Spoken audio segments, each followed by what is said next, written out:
അഖിലാണ്ട കോടി ബ്രഹ്മാണ്ട നായകൻ ഹരിഹരസുതൻ ആനന്ദചിത്തൻ അയ്യനയ്യപ്പ സ്വാമിയേ ശരണമയ്യപ്പ. ഇത് ഒരു ശരണവിളിയാണ്. ഇതിന് കുറച്ചും കൂടി ഉണ്ട്. പാണ്ഡ്യ മലയാളം അടക്കി വാഴും എന്നൊക്കെയുള്ള വിശേഷണങ്ങളും കൂടി ചേർത്താണ് ഈ ശരണം വിളിക്കുന്നത്. അപ്പോൾ ഈ ശരണം വിളിയിൽ ഈ അഖിലാണ്ട കോടി ബ്രഹ്മാണ്ട നായകൻ എങ്ങനെയാണ് ആ സങ്കല്പം ഉണ്ടായത്? നമ്മുടെ ഋഷിമാർ ഒന്നും കള്ളത്തരം പറഞ്ഞു വെച്ചിട്ടില്ല. അവരുടെ അറിവാണ് ഇതിൽ ഓരോന്നിലും പ്രതിഫലിക്കുന്നത്.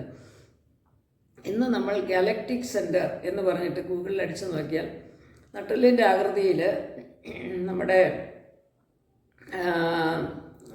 ഒരു ഈ മിൽക്കി വേയുടെ ഒരു ഗാലക്സിയുടെ ഒരു ചിത്രം നമുക്ക് കാണാൻ സാധിക്കും. ആ ചിത്രത്തിൽ നട്ടെല്ല് പോലെ, അതായത് ശരീരത്തിലുള്ളതാണ് നട്ടെല്ല്. അപ്പോൾ ആ നട്ടെല്ലിൽ ഉള്ള പോലെ 18 പോയിന്റുകൾ, പിങ്കള ക്രോസ് ചെയ്യുന്ന പോയിന്റുകളാണ്. ആ ഭാഗങ്ങളിൽ ചില തിളങ്ങുന്ന പ്രകാശമുള്ള ഭാഗങ്ങളായിട്ട് നമുക്ക് ഈ ഗാലക്റ്റിക് സെൻറ്റർ എന്ന് പറയുന്ന ചിത്രത്തിൽ നോക്കിയാൽ കാണാൻ സാധിക്കും. അതിൽ ബ്രഹ്മനാഭി എന്ന് പറഞ്ഞിട്ട് ഒരു ചുഴി പോലെ അതും കാണാൻ സാധിക്കും.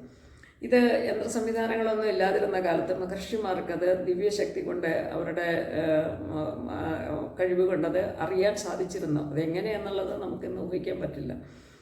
അപ്പോൾ അവർ പറയുന്നത് യത് ബ്രഹ്മാണ്ടേ തത് പിണ്ടാണ്ടേ, അതായത് സ്ഥൂലരൂപത്തിൽ പ്രപഞ്ചത്തിൽ എന്തുണ്ടോ അത് സൂക്ഷ്മരൂപത്തിൽ മനുഷ്യനിലും ഉണ്ടെന്നാണ്. അപ്പോൾ ഒരാറ്റം എടുത്താൽ, ഉദാഹരണത്തിന് ആറ്റത്തിൻ്റെ ഘടന തന്നെയാണ് സൗരയൂഥത്തിനുള്ളത്. അപ്പോൾ സൗരയൂഥവും മനുഷ്യ ശരീരവും തമ്മിൽ ബന്ധമുണ്ട്. അതുപോലെ ഈ പ്രപഞ്ചത്തിൽ എവിടെത്രത്തോളം, ഈ ഭൂമി എന്ന് പറയുന്നത് വളരെ അപൂർവതകളുള്ള ഒരു ഗ്രഹമാണ്. ഈ ഭൂമിയിലെ മനുഷ്യവാസം സാധ്യമായിരിക്കുന്നതിന് കാരണം പ്രപഞ്ചത്തിൽ എവിടെ നിന്നൊക്കെ വരുന്ന ശക്തികളുടെ ഒരു സമ്മേളനത്തിൻ്റെ ഫലമായിട്ടാണ്. എല്ലാ ഗ്രഹങ്ങളിലും മനുഷ്യവാസമില്ല എന്ന് നമുക്കറിയാം. ഇതൊക്കെ മഹർഷിമാർ മനസ്സിലാക്കി വെച്ചിട്ടുണ്ട്. അതുകൊണ്ടാണ് അവർ ആത്മജ്ഞാനത്തിന് വലിയ പ്രാധാന്യം കൊടുക്കുന്നത്. അപ്പോൾ അവരുടെ കാഴ്ചപ്പാടിൽ ഈ ഞാൻ നേരത്തെ പറഞ്ഞ ആ ഗാലക്സിയുടെ രൂപത്തിന് നട്ടെല്ലുമായിട്ട് സമാനതയുണ്ട്. അപ്പോൾ അതിൽ ആ ഘടന ഭൂമിയിൽ, നമ്മളിൽ ഉള്ള പോലെ തന്നെ ഭൂമിയിൽ തിരഞ്ഞാൽ ആ സമാനത കാണുന്നൊരു സ്ഥലം ശബരിമലയാണ്. അവിടുത്തെ 18 മലകളും.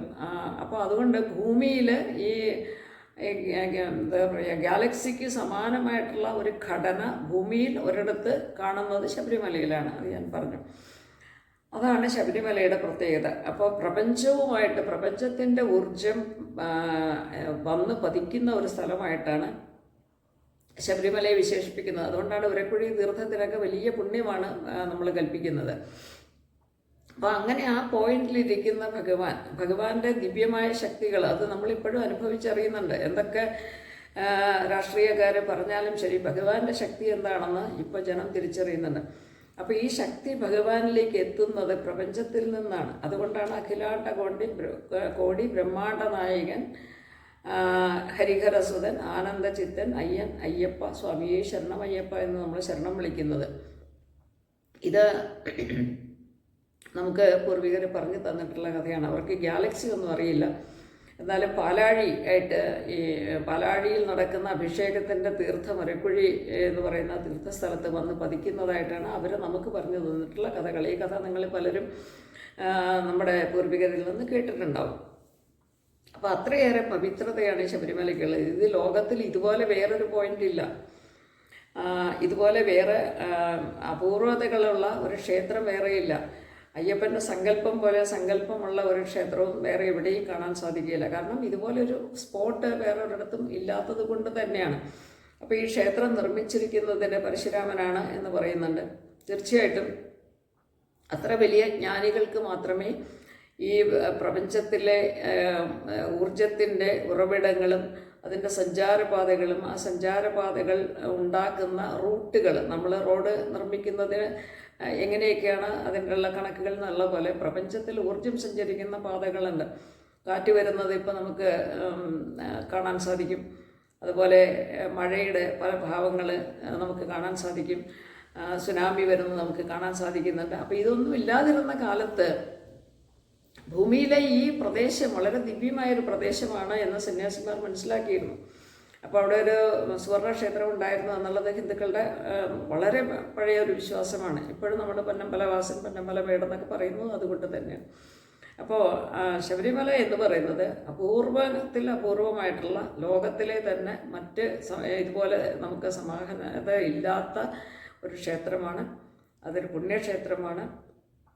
പ്രപഞ്ചത്തിൻ്റെ ശക്തി അവിടെ വന്ന് പതിക്കുന്ന ഒരിടമായിട്ടാണ് സങ്കല്പിക്കുന്നത്. അതുകൊണ്ടാണ് ആരൊക്കെ എന്തൊക്കെ പറഞ്ഞാലും അവിടുത്തെ തിരക്ക് കൂടി വരുന്നതിൻ്റെ ഒരു കാരണം അതാണ്. ആ ദിവ്യശക്തി അയ്യപ്പനെ മനുഷ്യനാക്കാൻ ശ്രമിച്ചിട്ടത് കൊണ്ടോ അയ്യപ്പൻ അവകാശികളെ ഉണ്ടാക്കാൻ ശ്രമിച്ചത് കൊണ്ടോ അയ്യപ്പൻ്റെ പേരിൽ കോലാഹലം കൂട്ടിയത് കൊണ്ടോ ഒന്നും കാര്യമില്ല. പ്രപഞ്ചത്തിൻ്റെ ചൈതന്യമാണ്, അത് പ്രപഞ്ചത്തിൻ്റേതാണ്. അതിനെ നമ്മൾ സ്വന്തമാക്കുകയല്ല വേണ്ടത്. നമ്മളതിനെ ആരാധിച്ച് ആ ശക്തിയുടെ ഒരു ഭാഗം നമ്മളുടെ കർമ്മങ്ങൾ സുഗമമായി കൊണ്ടുപോകാൻ നമ്മളിലേക്ക് എടുക്കുക മാത്രമാണ് നമുക്ക് ചെയ്യാൻ സാധിക്കുന്നത്. അപ്പോൾ അതിൻ്റെ പേരിലുള്ള അവകാശവാദങ്ങളും അനാവശ്യ കോലാഹലങ്ങളും അവസാനിപ്പിക്കാൻ ഹിന്ദുക്കൾ മുൻകൈ എടുക്കണമെന്നാണ് എനിക്ക് അഭ്യർത്ഥിക്കാറുള്ളത്. എല്ലാവർക്കും നന്ദി, നമസ്കാരം.